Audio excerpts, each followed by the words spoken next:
Hi there. If this is your first time listening, this podcast is rated for those aged 18 and older, as we do cover mature topics on occasion and swear often.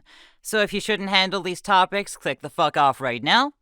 And, all you motherfuckers still here, enjoy the show. I've only been awake for an hour. Like, when I got that message stating, oh yeah, we gotta do this at like 8:30 my time, it was 7:30 when I got that message, and I'm just like, oh shit, I gotta wake up now.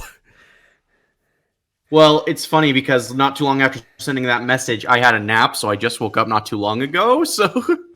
I mean, to be fair, that is probably what I am going to do, honestly, like, later on today. I think, so, I don't know if any of us are going to be coherent shit. Am I the adult? Oh no. Possibly. Oh no, we need an adult.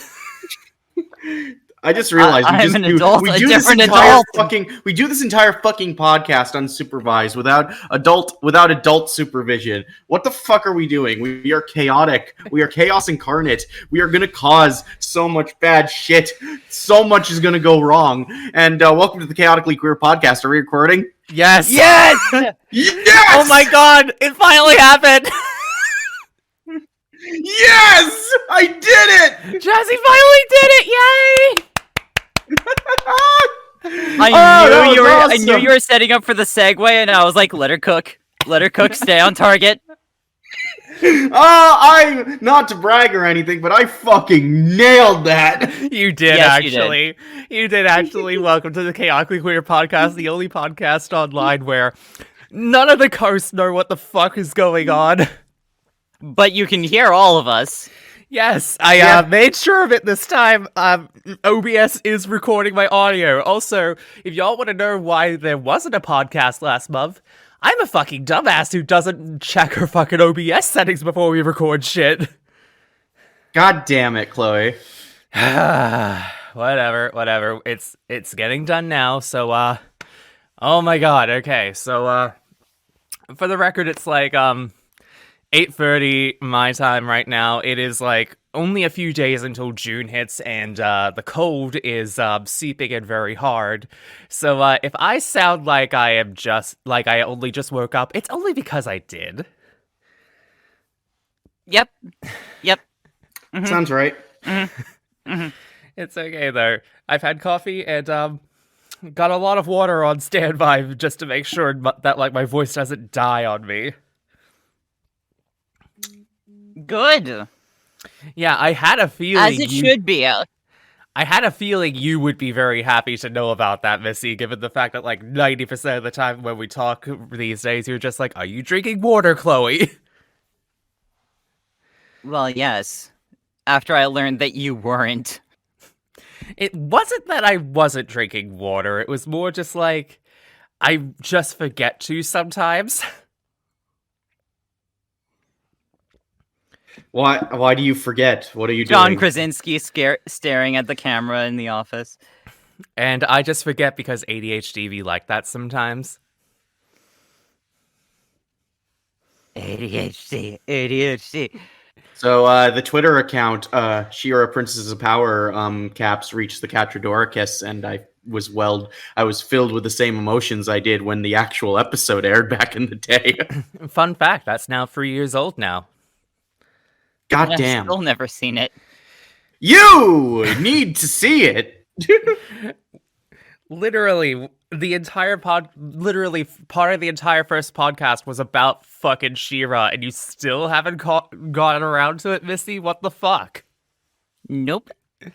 Chloe, if you ever do a fucking video on She-Ra, I swear to God, you better let me have some involvement in there. If I get around to it eventually, yeah. Although, speaking of She-Ra, let me tell you what, compiling clips for, because I have had to actually compile clips for an upcoming video, let me tell you, going through a whole bunch of compilations online in order to get clips for it is a time. I bet. The only home media release She-Ra's gotten is the first 3 seasons on DVD, but... Yeah. Seasons 4 and 5 do not have DVD releases as of yet, and I don't know if we'll ever get them. Thanks, Netflix! Fucking! Yeah, that kind And of like, fucking sucks. And like seasons 4 and 5 are like the best ones. So what the shit? Right? So it's like, God fucking damn it, you're denying us the best seasons on DVD. Like, I would fucking pay a lot of good shit if they came out like tomorrow and said, "Hey, we're releasing a really cool collector's edition of She-Ra to celebrate the fact it's been like 5 years now since it came out," and like, What's funny is that there's an entire set of all 3 seasons of Kipo out. So so Kipo and the Age of Wonder Beast does have a complete set out. So I'm wondering why the fuck not She-Ra, considering that show's like, and I have nothing against Kipo. Keep in mind, I love that show, but it ain't but keep in mind the reaction I tend to get when I mention Kipo and the Age of Wonder Beast is what?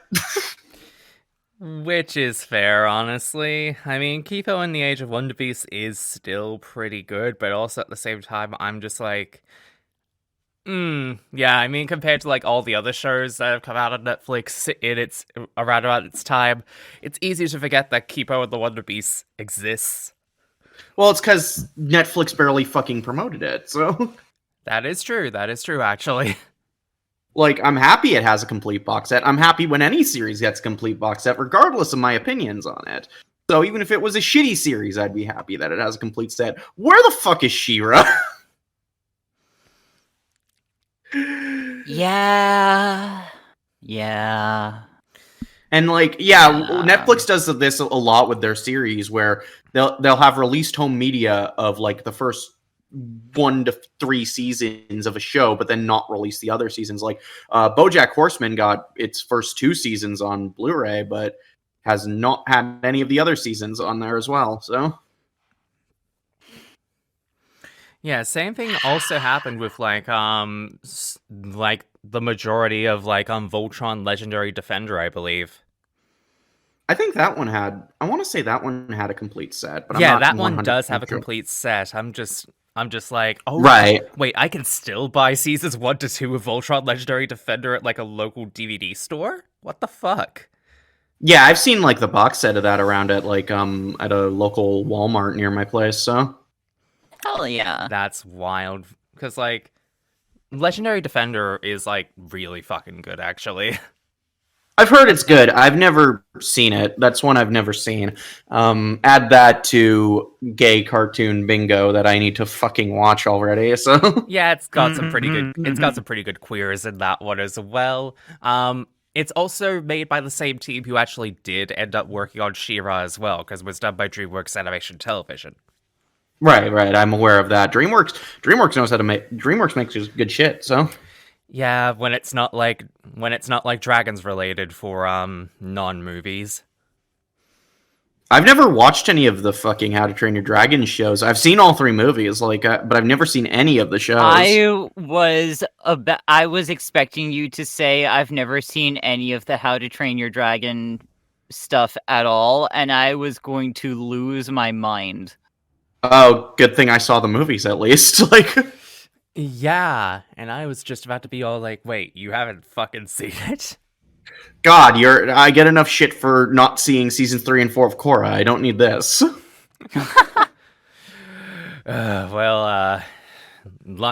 Lucky is all I'm gonna say here, because those fucking movies are good shit. Oh yeah, How to Train Your Dragon. I really like the first 2. The third one I thought was just decent, but I haven't seen it in a while, so who knows? Maybe my opinion will change if I watch them again. I mean, to be honest, I rewatched all of them in like a marathon with like one of my partners, like I think 2 years ago, and like they're really good if you watch them like all back to back, you know.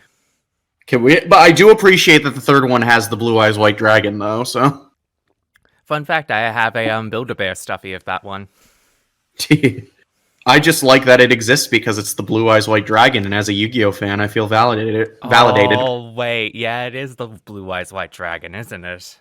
Yes, I've pointed this out for years, and everyone is always surprised when I point out that the Lady Dragon is a Blue Eyes White Dragon. That has to be an intentional thing. It has to be. Probably, I don't know. I just like the fact that it exists, and that I can imagine that this is Seto Kaiba's favorite movie ever made. So. Also, speaking of things made by Konami, Metal Gear fans are really eating this week. Yeah, Oh, yeah. I know you wanted to say some skeptical shit about that. Oh, yeah. So, two major announcements happened for those of you who aren't in the loop about this. I don't know how dated this is going to be by the time this comes out, but, Konami is finally remembering that Metal Gear is a thing, and is like, oh wait, yeah, we have the IP still, because we own that shit. And instead of doing nothing with it for like 5 or so years now, they've decided, wait, we can make some serious bank off of this, and have decided to do the remake of Snake Eater titled Metal Gear Delta. Also, there's going to be some ports of all the Metal Gear games, 1, 2, and 3, with more coming to follow. Yeah. I'm gonna take this one step at a time here. So, it's a new Metal Gear game, like from the ground up. That's what Delta is, essentially. I'm just gonna.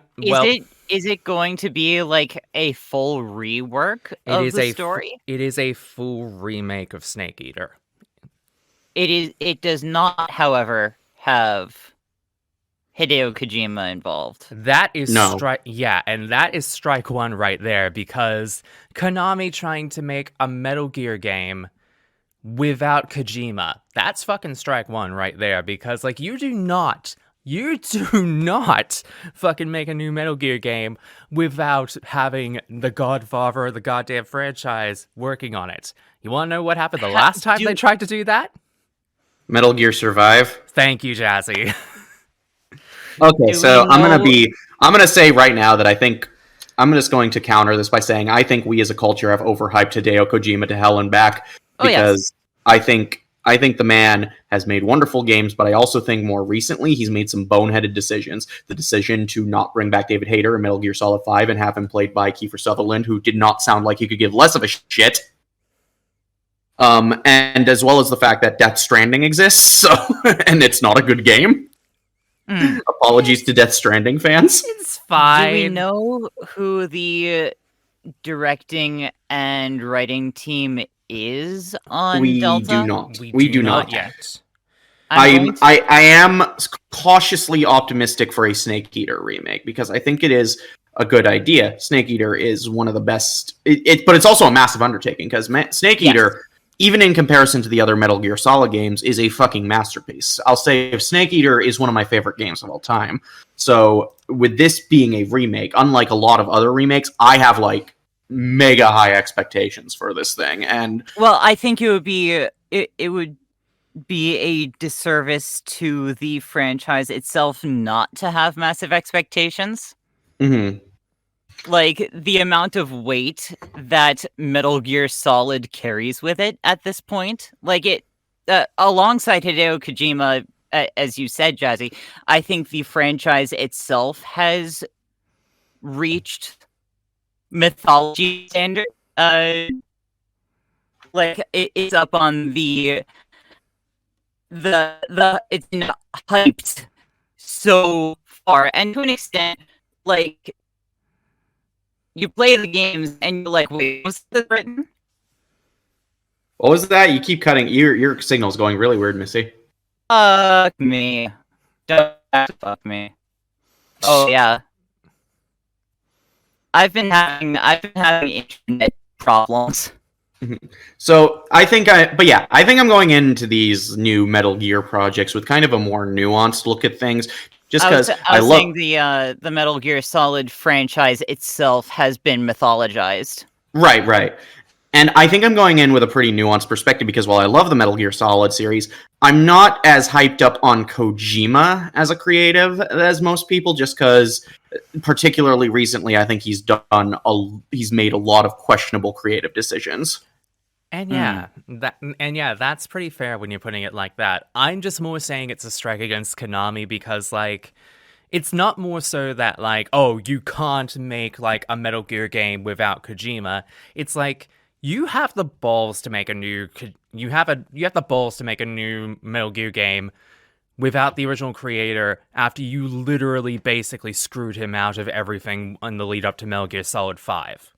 Right, and that's where Yeah. I feel like that's where my issue with Konami comes in. In case anyone listening to this just pegged me for Konami pegged are me for a not the Konami good show, guys. like I'm not. I'm just saying that I'm not immediately dismissive to the idea of a Metal Gear Solid game without Kojima's involvement, so long as it's good. Like I don't like if it's good, if the people making it are doing a good job and make something respectful to the original vision while also doing something interesting on its own, that's fine. I've been more hyped for game remakes as of late, especially since even remakes of damn near perfect games like Resident Evil 4 have just blown me away. So Yeah. Resident Evil 4, the Resident Evil remakes, the Final Fantasy 7 remakes.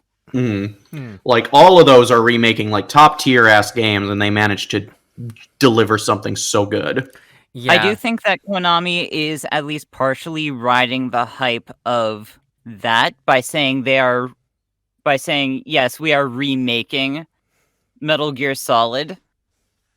The way that where I stand on this decision is that Konami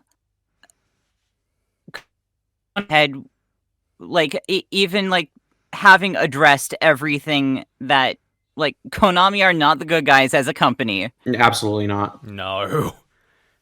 I think all things considered, going ahead without Kojima is the gutsiest move that I could see them doing at this point. Having already tried to make a Metal Gear entry without Kojima and pointing at the mess on the ground, you know. But hey, at least at the very least we still have the originals fall back on, and hey, we're getting new ports of them, so why the fuck not? Like, about that. If they were attaching Kojima's name to the remake, that would be the safe choice. Yeah. They have. I cannot overstate how gutsy of an announcement this is, that they are remaking, not making a whole new game. They are remaking the original, like taking us all the way back to square one without Kojima. That is the gutsiest move, and whatever team pitched that idea with the confidence that they can pull it off, I wish them the best. As for the ports of the older games, I'm hoping they get Bluepoint involved, because they did the last ports of MGS 2 and 3, and I thought they did a decent job. So not exactly. As somebody who has owned the originals and is such a massive nerd, she actually compared the two. They're alright, but they're not exactly like the best ways to play it. I had literally no issue playing them. Like they were like I played through all the games on the collection except Peace Walker, because I don't like Peace Walker at all. So. God, I do not like Peace Walker. I do not understand the appeal of this game. To be fair, Peace Walker was not meant to be a home console release. It was. I can't imagine even enjoying it on a PSP. Like, it's just, the game is just structurally so boring. But yeah, I thought their ports of MGS 2 and 3 played absolutely fine, and I'm saying this as someone who has mild familiarity with the PS2 versions now they run. I had no issue with how they played. I got through them relatively, like, I don't think... I'm trying to remember if I had any glitches. I didn't. They ran rather smoothly, so... I mean, it's not so necessarily like a glitch standpoint. It's more just like there's a lot of content that really isn't there. Like if I recall, okay, that's true. But when I looked at the content that wasn't there, it was kind of understandable. Like I get why the Ape Escape game isn't there because it's because this was a multi-console release, and they couldn't put that, and they weren't going to put that shit on an Xbox, sadly. So. And also like the whole like MGS skateboarding bit from like 2. Yeah, I'll admit that I was sad that was missing, but like I'm saying, as far as the core games go, as far as the main story goes, as far as that experience, which is what I value most in MGS, those ports were quite good. Yeah, I mean, to be honest, like, they're not as bad as, like, the last time Konami tried to do, like, an HD remaster before MGS. Well, that's because they got a studio that was kind of up shit's creek in doing this. Like Blue Point generally, like I don't think I've played a bad HD port of a game that Blue Point had a hand in porting. They usually know their shit. Like that is true. Most of the time when there's like an HD release of a game and I find out they're the ones porting it, I'm usually like, okay, we're in good hands. It's gonna be good. Like it'll be at the very least a functional way to play the game. So yeah, and I mean, I guess that my only gripe is that you're really gonna try and port MGS1 to the PS5. It's gonna look so jank. I mean, yeah, I mean, I think that's what you have. Like, I mean, I've gotten a few PS1 games on my PS5. Mainly, I've gotten Toy Story 2 and Legend of Dragoon. And while Toy Story 2 had a lot of issues running, Legend of Dragoon actually ran rather smoothly, and I'm happy about that. Yeah, one thing I will say, though, is that I'm glad that they're, like, bringing the VR missions stuff to into the collection as well, because, like, let me tell you what, as someone who was at one point trying to get like an all physical collection of MGS games, trying to find VR missions for like a decent price is nigh impossible.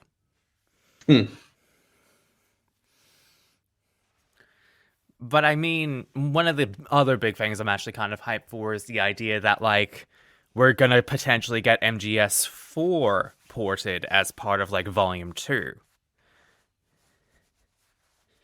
Which will mean that it will finally be free from the shackles of the PS3, finally.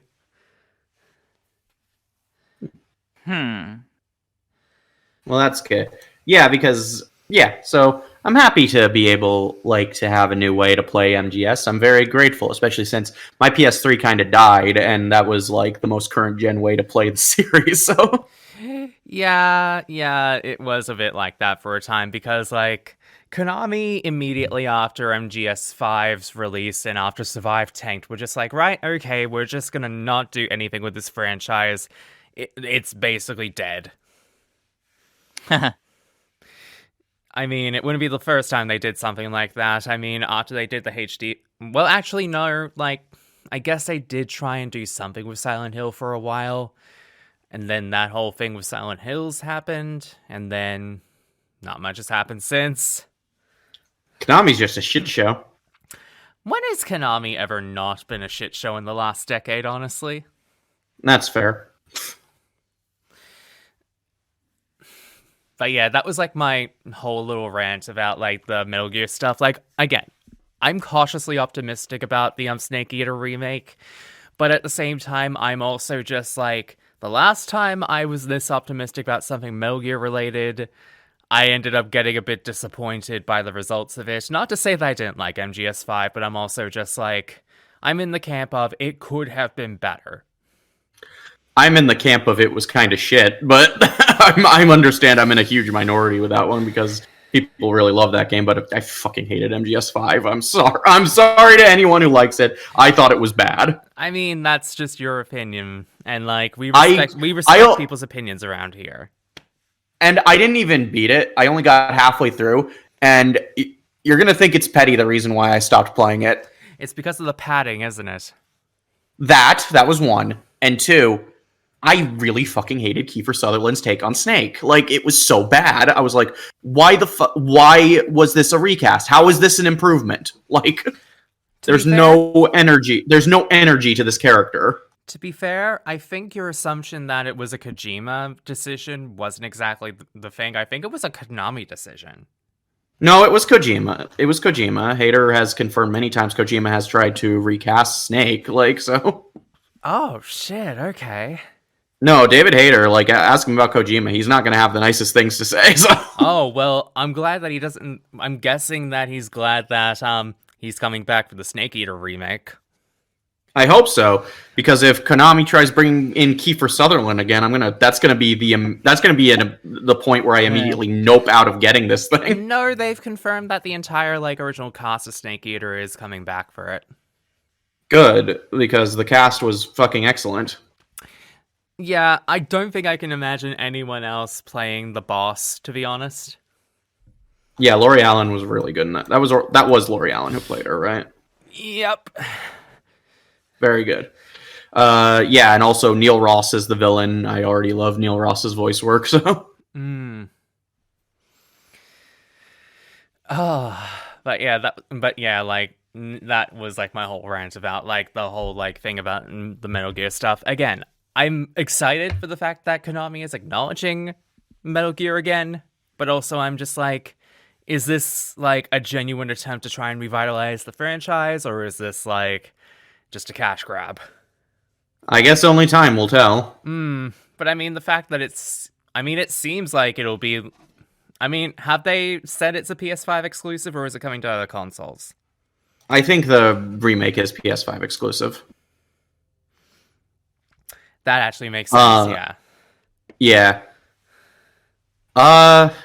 So I guess to get on other stuff, I've been showing my roommate Ruby recently, so... Oh boy. Oh yeah? Going back to earlier seasons of Ruby is a trip, mainly in the days where they weren't using Maya to animate it, when they were using Poser in the first 3 seasons. Oh yeah. Because all the running looks super fucking awkward, Oh yeah, yeah. Neil Ross was the whammy voice in Press Your Luck. What the fuck? Yeah. Oh my god. Just that. Sorry, go on. Right. But yeah, no. We're currently on season 4, and I know that season's contentious for a lot of people, but I really like that one for all the lore and shit. So. I mean, God, which one is season 4? Sorry, what? Which one is season 4? It's the one after the school fucking is totaled, and and a major character dies, and Ruby, Jean, Nora, and Ren are off on their own adventure, while Weiss, Blake, and Yang are kind of dealing with their own demons. So. Yep. Oh yeah, right. That's the season where shit starts to get fucky. Oh yeah, and I love it. I know it's a contentious season for a lot of people, but I really like it because it's the first time, I will say the first couple seasons of Ruby are a bit rough going back to them, because you start to realize there's very little plot to both of them. Yeah. And yeah. Season 3 to a lesser extent, but that one finally decided to have some stakes, so. Yeah. Which one was the first season without Monty Ohm again? Season 3. Oh, okay. Yeah, and I know I hate saying that. I hate saying that seasons 1 and 2, the only ones he worked on while he was still alive, were the weakest ones for me. But it's so rough going back to those ones, just because it feels like there's not much story going around. It feels like there's action scenes and loose writing around them. Yeah, I don't want to be one of those people. Basically, that was, to my understanding, that was how the show was being written at the time. Mm-hmm. But yeah, season 3 is kind of the same vein, but there was kind of a plot in the second half where shit started going dark. Yeah. And then season 4, it was actually kind of surprising going through it. We're almost done. We have 3 episodes left of season 4. I was surprised at how few action scenes there were, and you know what? I was kind of into it because they were actually talking about what the fuck is happening. Yeah, it's again, I don't want to be one of those people that says that Ruby got better after Monty Ohm died, because I feel like so many people are gonna take that out of context and be how right. You? I don't think it was a Monty Ohm issue per se. No. But because here's the thing. I looked into the production of Ruby, with each season, and tried to figure some stuff out. Season 3 was apparently the first time the creative team was allowed to do pre-production, which makes so much sense. Yeah. That kind of they were actually allowed to plan this out before going into it. Okay. Like, imagine being Huh. able to actually, like, have an idea about what the fuck you're doing before you get to work on a thing, you know? It really shows that the biggest enemy that Ruby has to face is not Salem, it's not Cinder, it's not any of the many, many villains they have to go against. It's fucking Rooster Teeth. Yeah. Yeah. Rooster Teeth is the big bad of this entire series. Yeah. But when is that ever They're gonna not the get to case? the they're gonna get to the end, defeat fucking Salem whenever they get to the end of this story, and it turns out she's not even the big bad. A fucking giant Rooster Teeth logo is gonna rise from the fucking ground, and that's their final threat. Mm.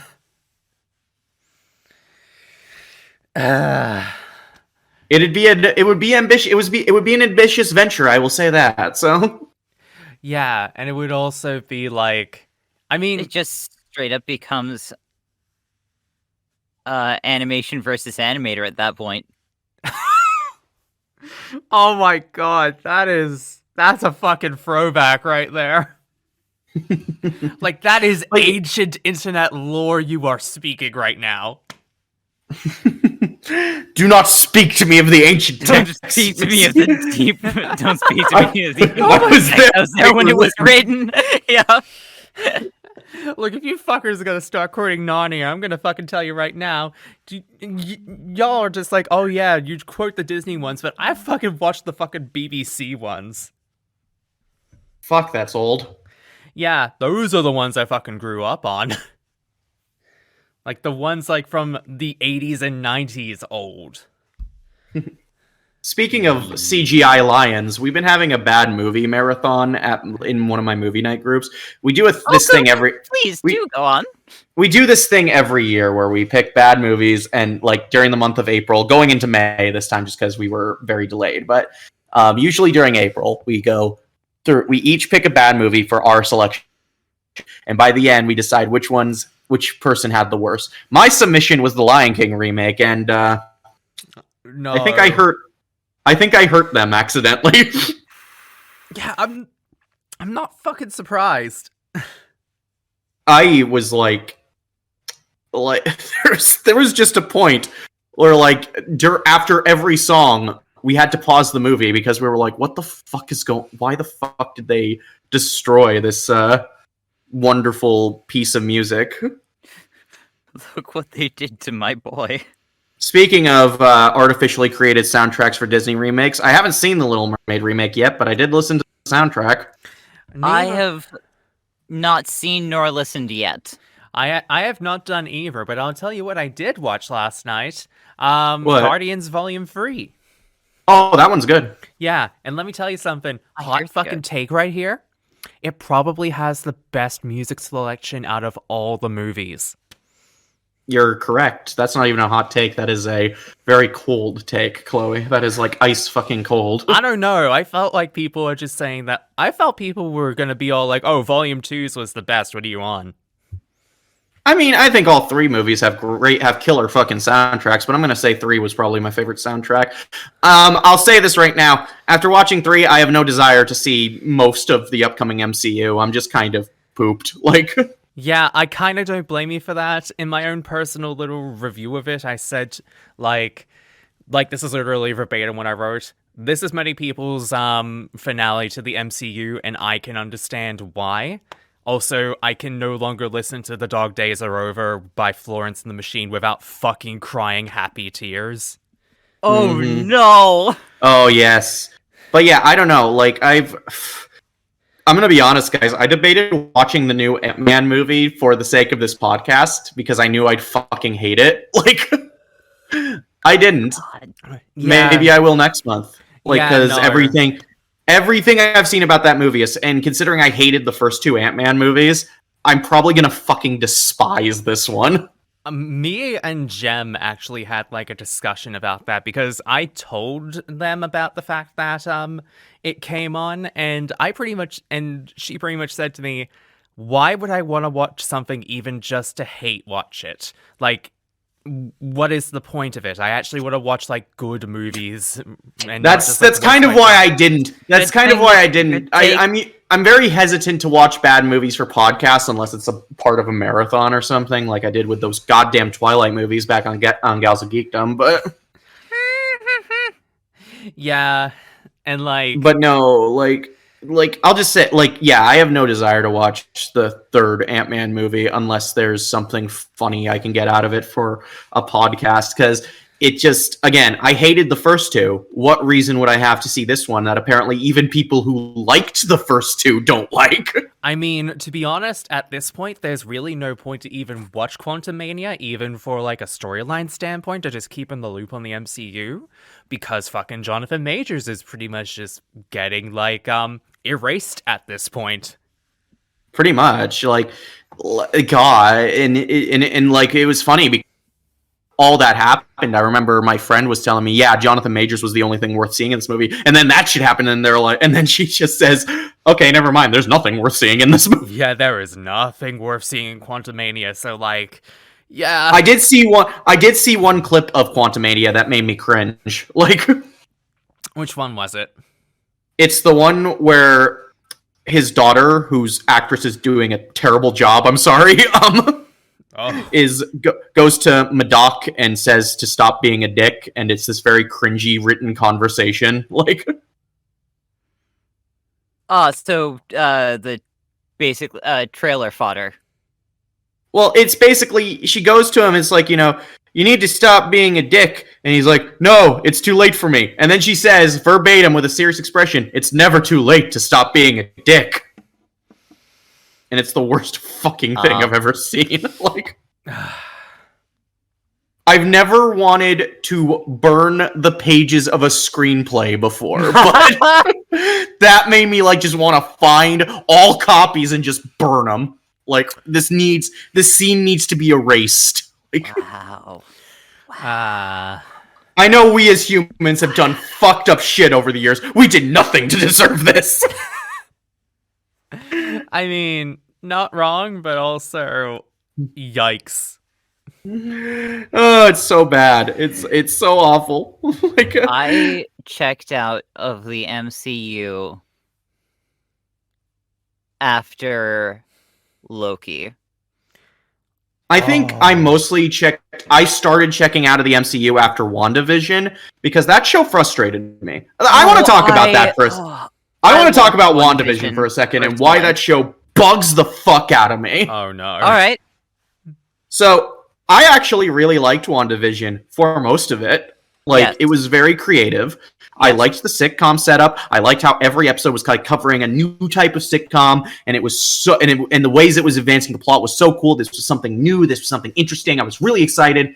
And then the last episode was just a generic MCU fight, and I was so fucking annoyed. I've seen this take before. Yeah. And it also, the dialogue in the last episode is also terrible. They have no idea what you sacrificed for them, the lady says to the lady that basically made all these people mind slaves. So, no. Like, that's why WandaVision bugs the fuck out of me, because it was the moment I realized, no matter how creative the MCU gets, no matter what interesting movies, no matter what interesting shows, no matter what we have, no matter what cool ideas we could potentially have, they're always going to fall back on generic bullshit. Well, yes. Like, you had this show with such a creative premise and had had some of the most interesting storytelling in the series, in the entire franchise, and you end it like that? Yeah. But funny enough, when I recollect WandaVision, Mm-hmm. that last episode, like, I cut out most of the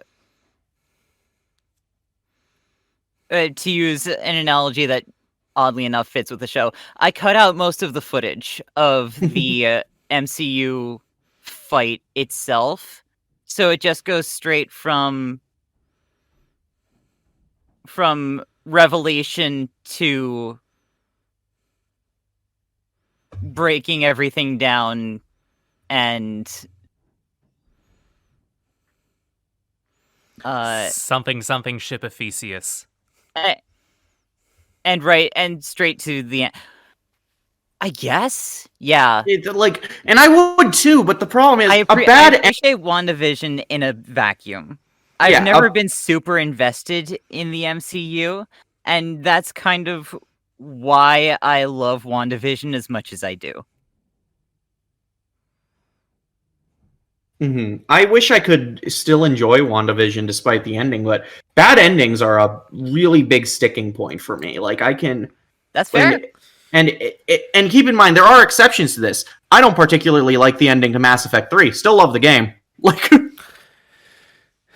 but I think it's easier for me to get past a bad last 10 minutes than a bad last entire fucking episode, if you get me. Oh, you want to talk about something worse than that? Try an entirely bad show, because the one that came immediately after WandaVision, Falcon and the Winter Soldier, which I had to look up the title of its name to remind myself that came after the fact, that was so fucking forgettable. I never saw it. Nothing about it looked interesting. You did not miss out on much, and it also kind of had one of the most tone-deaf villain groups, to be honest. Oh boy. I saw the first 4 episodes of that and was like, I don't need this in my life. My life is not going to be enriched by watching this through to the end. Like, I watched most of Phase 4's movies. Like, I watched I didn't watch Eternals because it looked bad and I heard it was bad, so I just didn't care. I did see No Way Home, and I really like No Way Home. I'll say that's probably my favorite of Phase 4. Like, Jazzy, I can sum up Falcon and the Winter Soldier for you in one phrase. What? They took the wrong lessons from the Captain America movies. Oh, goody! And I actually liked those movies. Yeah, the villain group in it is literally just flag smashers, and it's like, I mean... Oh, so basically they need to this show sucks America's dick, I take it? Yes. Yep. Lovely. Oh, God, They took the wrong lessons from Captain America. God damn it. I'm so glad I didn't fucking get invested in this. But anyway, so I watched that. I did see Multiverse of Madness because I was interested in seeing it due to Sam Raimi being the director. And that was another strike against the MCU because I'm surprised that they took that even a director as creative and passionate about the craft as Raimi couldn't do much with this. Ironically, Multiverse of Madness is where I started to check out the MCU. Yeah, like, and here's the thing. You know what's the biggest reason why Multiverse of Madness did not work for me? What's that? Everything Everywhere All at Once. Yep, I knew it was going to go down that route. Because I saw this movie months before, and I even said this to a friend after I saw the movie. After I saw Everything Everywhere, I said, I am suddenly very worried for Multiverse of Madness because I know Marvel, I know they love playing it safe, and for something like this, they can't play it safe. And they did, and the movie was not good because of it. I kind of don't... That is one of the reasons why, but another reason I just do not like Multiverse of Madness that much is, they kind of just swept WandaVision's entire efforts under the fucking rug. I get that. I think that movie also shows that there's clear confusion between creatives on what to do with certain characters. Like, Sam Raimi made Wanda a villain, which I honestly think was the next logical step to go because she was made so unsympathetic by the end of WandaVision and had one of the worst fucking lines to close her out. This was the only way you could go. But yet, Kevin Feige and Elizabeth Olsen and others involved still want to insist she's not a villain, which, fuck you, yes she is. Like... I mean... You have made her a villain. You cannot have your cake and throw it at the wall. I mean, You're literally going down the route where... You're literally going down the Avengers Disassembled route with Wanda, and you don't think she's gonna wind up a villain by the end of this? Come the fuck No, up. because she's... You know how people said that the Todd Phillips movie Joker is basically a version of this character for incels? MCU Wanda is a whatever the opposite of that is. Oh, God. God, no, that's cursed. That is cursed. Good luck getting that thought out of your head. I have cursed both of you, and I am not sorry. Oh, God. Ironically cursed with, like, bad images of Wanda. And then I saw Love and Thunder, because I like Taika Waititi, and I did like Ragnarok. Love and Thunder was fucking awful. Well, if you wanted a good palate cleanser after watching Love and Thunder, another Taika Waititi film that you could go to in order to watch, have you ever watched Hunt for the Wilder People? I have not. I need to see more Taika Waititi stuff in general, because I like Thor Ragnarok. I love Our Flag Means Death. Like, I just need to watch more of his shit. So Hunt for the Wilder People is really good shit, and, like, it's, like, set in New Zealand, so, like, it's really good shit as well. Like, I never watched it until Jem showed me it, and I'm just like, wait, shit, Taika Waititi did other films aside from the MCU stuff? And it's like, hell yeah, this is good shit. I need to see Hunt for the Wilder People. I need to see What We Do in the Shadows. Same. Yes. My roommate really wants me to see What We Do in the Shadows. But anyway, then after Love and Thunder, I saw Wakanda Forever because my roommates really wanted to see it, and I thought, sure, why the fuck not?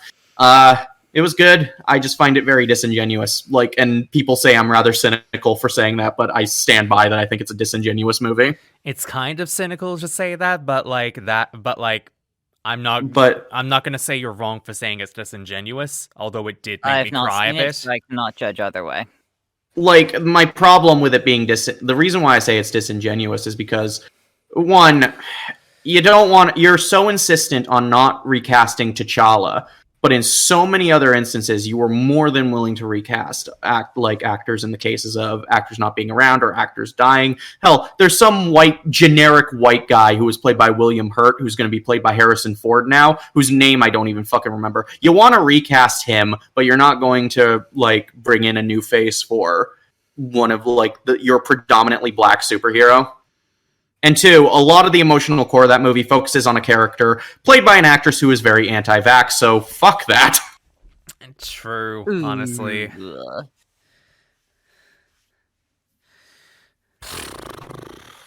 I guess circling back around to Guardians, like, the emotional core of, like, this fucking movie, like, it actually feels a lot more genuine, and, like, as a send-off to, like, not only the Guardians, but also James Gunn from the MCU as well.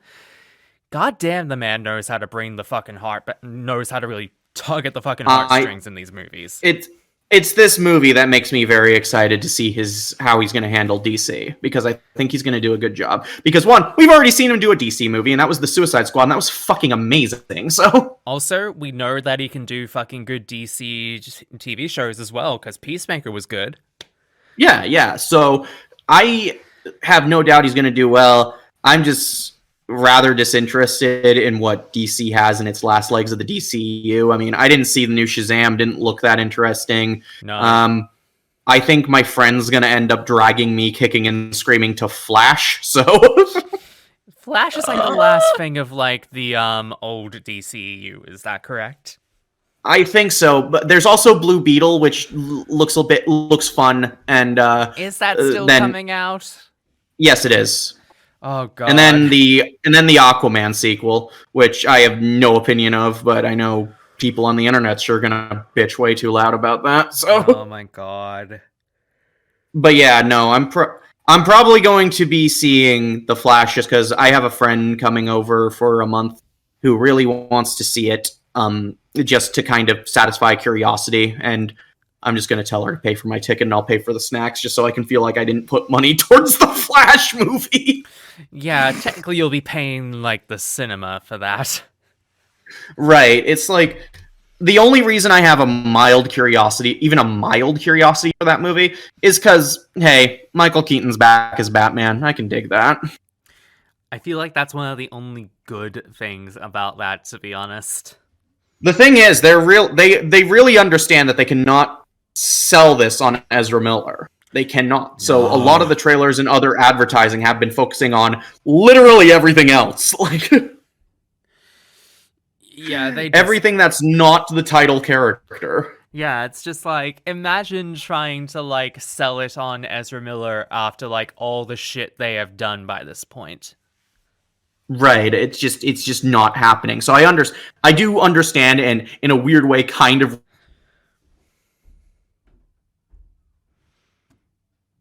in a weird, cynical marketing way, I kind of have to admire the fact that they are so dedicated to not selling this on Ezra Miller. Yeah. Because it would have been because I totally thought they were still going to try doing that even after everything, but no, they're not. So that's kind of cool. I can respect that in a dumb way. I can't respect that you still decided to make this movie despite everything, but Yeah, but also at the same time, it's just like, what are the chances they're just gonna be all like, oh, the Flash bombed, so like we're just gonna like cancel Blue Beetle? well, they're far too late to cancel it at this point. That movie's already had a trailer and shit out, so I mean, it wouldn't be the first time they did something like that with a movie underneath their repertoire. what was the other time? Batgirl. Well, Batgirl didn't even have a trailer, so Oh, it didn't? no. Wait, so like it had like one private screening and then it just got like written off as a tax write-off. I think it had a private screening. It had a few screenshots leaked out, but that's about it. No, it didn't have it didn't have a trailer. And I feel like once you've released a trailer for a movie, you're kind of at some point just dedicated to releasing it sometime. And I say sometime because it took years after the first trailer for something like The New Mutants to finally get released. Oh god. Oh, yeah. God, that took forever and it still sucked. I didn't even bother with it. Maybe I'll watch it out of a morbid fucking curiosity at some point, but I can't imagine that film being anything but a disappointment after that first trailer was so goddamn good and they took forever to get it out. It's morbid time. Stop. Fucking stop, Missy. Shut the fucking hole on your face that you call a mouth. I don't want to hear about Morbius. I saw that movie. If you can believe it. Morpheus, go and eat some more. Morbius was piss. I don't understand how this got a fucking ironic fandom because it's so boring. Morbius drinking a 40 in a death basket. Why are you trying to make this movie sound more interesting than it actually is? Oh, we're not. We're just quoting The internet did that already. Yeah. I'm sorry. I know. I'm just You so cannot put the snakes back in this boot. I will try because this movie is so boring and doesn't deserve even an ironic fandom. The only good part of that movie was Matt Smith because he clearly knew he was in a bad movie. And also, Like- can we just talk about the fact that Matt Smith has got a really bad track record of that sort of movie now? Between this and Terminator Genesis, I'm pretty sure dude needs like a better agent. Yeah. But yeah, no, he was just... I'll say this, he was the best part of Morbius. He was the only one having fun. I was surprised that Tyrese Gibson was in the movie, and he seemed bored because he's not like one of the best actors ever, but usually in something like the Fast franchise, he's usually a lot of fun. Speaking of which, I did see Fast X, so... How is that, by Oh, the yeah. way? It was just as stupid as I wanted it to be. Amazing. Like, I don't know what else can be said about this franchise at this point. You know already if it interests you. If you are a fan of this franchise, whether ironic or unironic, you'll like this movie. It is dumb. It is fun. I enjoyed every minute of it. Jason Momoa was easily the show stealer for me.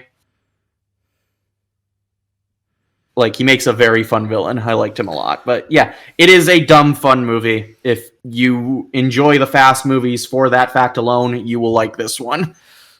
Yeah, I think the rule of thumb at this point is just to not take the movies too seriously.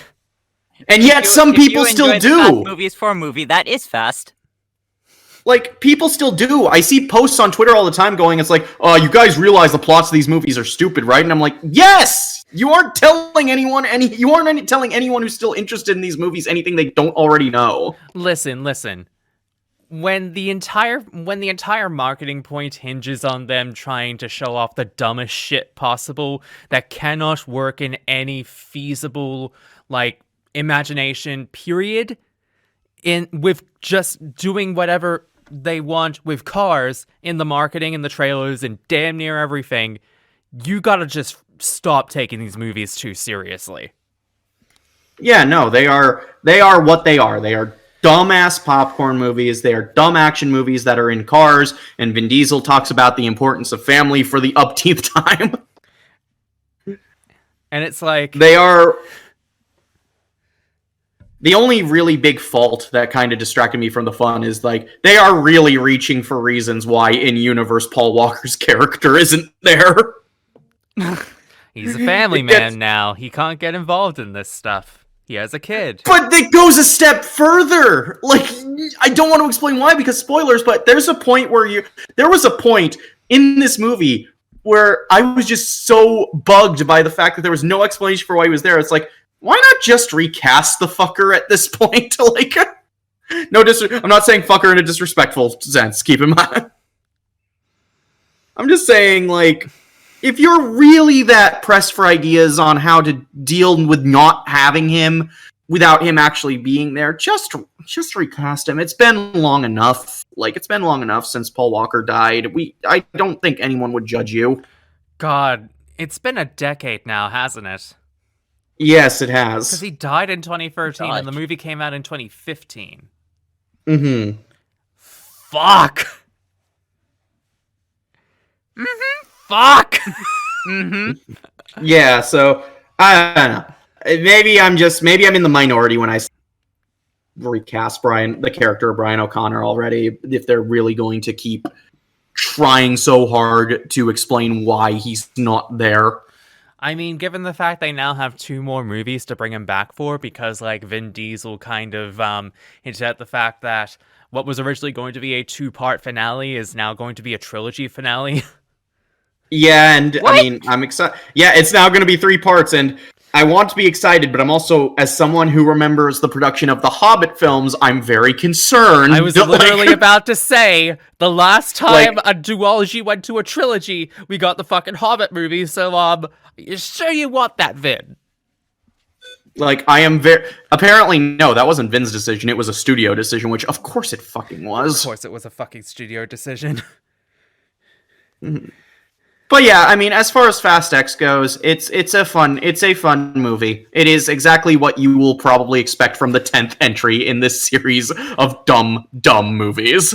Yeah, look, if you haven't ducked out of the series by this point after, like, the fucking dredge that was Fate of the Furious, and trust me, that is probably the worst entry of the franchise. Don't even at me. That's a weird way to say Fast and Furious 4. I wouldn't say Fast and Furious 4 was the worst one, to be honest. I'll say this. Fate of the Furious at least had some things that kept me entertained. I agree, the plot was a fucking drag, and there were some decisions where, even for a series as stupid as this, I was genuinely wondering what the fuck they were doing, so... Look, Fate of the Furious, as somebody who has watched, like, all of the Fast and Furious movies, Fate of the Furious was the first one to ever make me fall asleep in the middle of watching it. We need to just marathon these fucking movies together at some point. Oh my god. For those of you keeping score at home, a majority of the movies that were talked about today, I have never seen, so rest assured, I'm still clueless.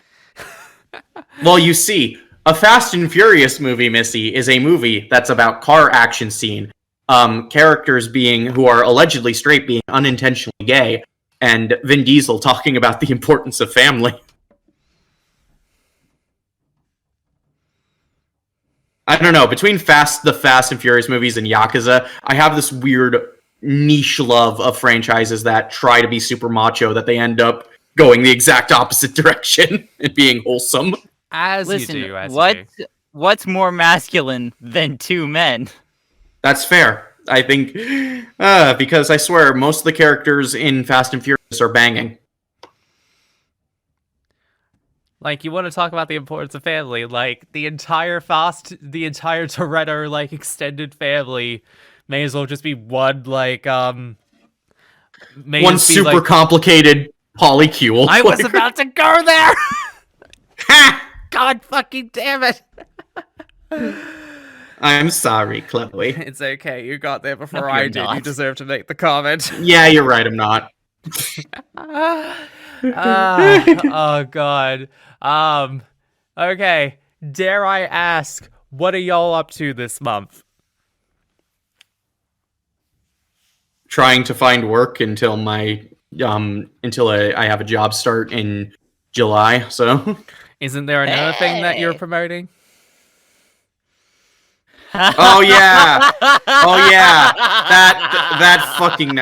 I came to this fucking podcast to get my mind off that shit, Chloe.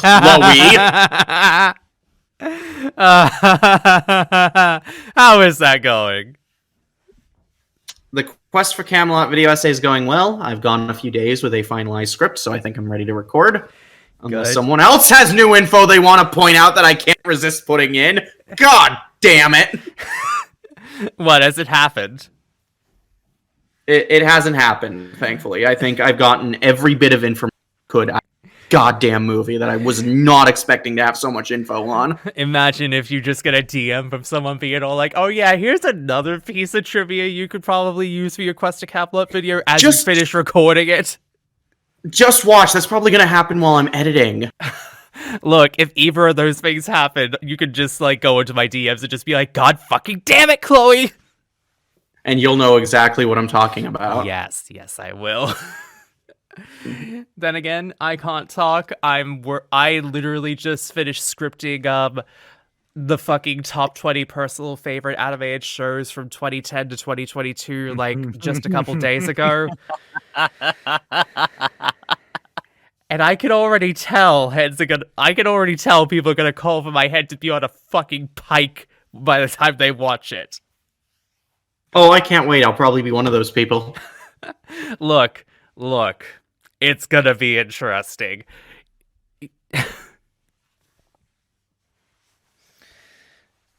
That's it. That is all I'm gonna say. It's gonna be an interesting time, and I'm sorry in advance. I'm gonna say this numerous times, both up until the video comes out and even in the video itself.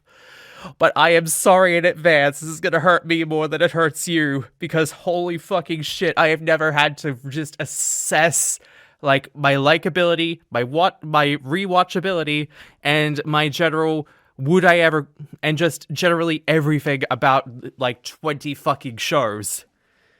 What, is there going to be some spicy ass takes in there? Or? Oh yeah. Yes. Missy knows about a couple of them, which, Missy, ever since I sent you the list of the top 5 from that one, it's changed.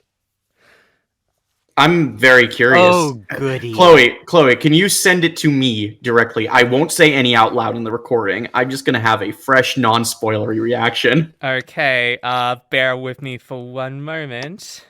This will be a great finale for this episode. End the podcast, like cut it off right on Jazzy's.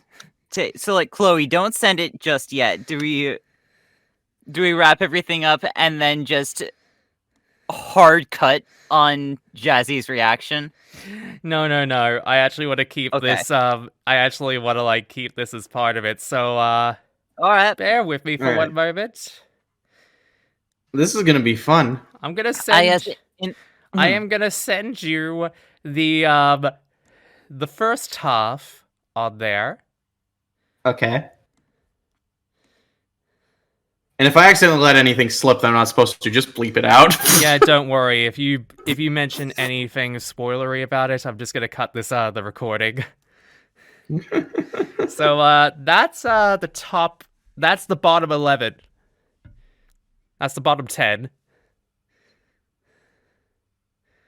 That's pretty good. Like I don't know. I don't see any spiciness so far. Oh, that's where the top 10 happens. Like one of them, I'll say number 18. I'd put higher, but that's just on personal taste. Like, yeah, it's more of like a personal would I actually again I would place it higher for a lot of different reasons, but like this is the top 10. If you'd like to know what they're talking Oh! about, wait for the... Oh! Oh! You put that at number 1. Yeah, I explained. You put it over 2, 3, all of these. Like, oh! Yeah, have you fucking watched it? Have you fucking watched number 1? No, I haven't. But I'm just like, I've heard it's good, but I'm like, oh, that's number 1. Yeah. Yeah. If you'd like to know what they're talking about, you'll just have to wait for the full video to come out. I'll just go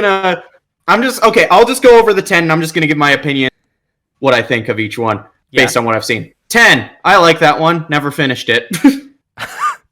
I think I got, like, without saying number of seasons, because that could spoiler it, I'll say I got maybe 75% done through that one. Yeah, that's fair. Is this 9. Only 9. I only saw the first season, but that one's a good one. Yeah. 8. 8. Fucking adore. 7. Fucking adore. 6. You already know. Yep. 5. Fucking adore. 4. Sadly never seen. Get on it. 3. Still need to finish, but I fucking adore. 2. Also still need to finish, but I fucking adore. 1. Never saw. Yeah. But, yeah, I fully anticipate people are going to, have my head on a spike for number 1, and especially are going to have my head on a spike for the fact that I placed number 6 over number 7. Hold on, let me look at that exact list. Please do not actually fuck doors.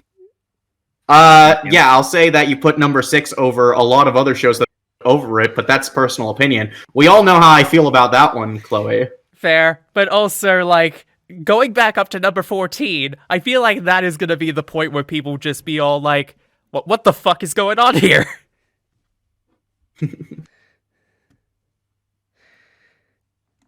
But yeah, to everyone listening, like, probably this is either gonna come out, like, just before that video pops out, or probably, like, in the immediate aftermath of it, depending on which part of my autistic, hyperfixation gets to whichever one first. If this comes out after the fact, y'all probably know about that and probably are already preparing to get my head on a pike. But if this comes out, Chloe, yes, Chloe, you assume I'm going for the head on a pike method. You don't know my methods. Don't act like you know me. Oh Jesus!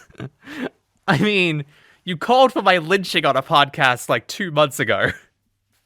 I think I'd remember that. No. You were the one who discussed lynching first. We've been over this. Did I just blank out that one? Because I genuinely don't remember. It was the one where I mentioned that Christopher Lloyd was dead. Oh, and it wasn't, and I was mad, and I said, we're gonna fucking lynch you. God, I was harsh, Jesus! Yeah! Jazzy, you weren't the one who said it. Okay, good, because I was going to say, if I actually called for a lynching there, that would have been... Oh, God. No. Oh, Jesus. Yeah. That was just me over-exaggerating it a little bit, but that's just for comedy. Well, thanks, Chloe. I'm glad you like exaggerating things I actually say and taking things out of context. What are... I deal with enough of that shit in some of the fandoms of stuff I voice in. Thank you very much. I mean, that's literally how we got to, I mean, that's how we got to the whole point of, like, y'all yelling at me over, like, accidentally misremembering stuff at that session. God, I need to go back and watch these fucking episodes. You mean you don't remember us doing this? You mean you don't remember these things? How could you, Jazzy? How could you? Ah! My brain. If you have forgotten what happened in past episodes, please do check them out. They should be in a playlist on Chloe's channel, right, Chloe? Yes, that is correct. I'll go through all of them and remember exact words on shit. But you also gotta understand, today my brain's been foggy, and I don't know if it's because I had my first dose of progesterone or not, but... Ooh, congratulations! Woo! Yeah. It hit me like a truck last night, though, so I've been a bit, like, my brain's been, like, kind of weird today, but... Yeah, it'd be like that sometimes. especially for like the first month of taking it. Oh, goody. I can't wait to be a mess. More than I already am. I can't wait. Just I the can't big, wait. just a big gay ass mess. Yes. Or maybe just a big gay ass. We love it. That was very unsettling, Chloe. I didn't mean for it to be that. That was terrifying. I was like, please stay away from my ass. I'll get you, Jazzy. Next. Ugh! Go away! Back! Back, the wench! The demon wench of the hells! This has been the Chaotically Queer podcast. I've been Missy. This has been Jazzy and Chloe. I don't trust Chloe to speak. Fly! No. Go away! Thank you all for listening. You all have a good day. Bye! No! Bye! No!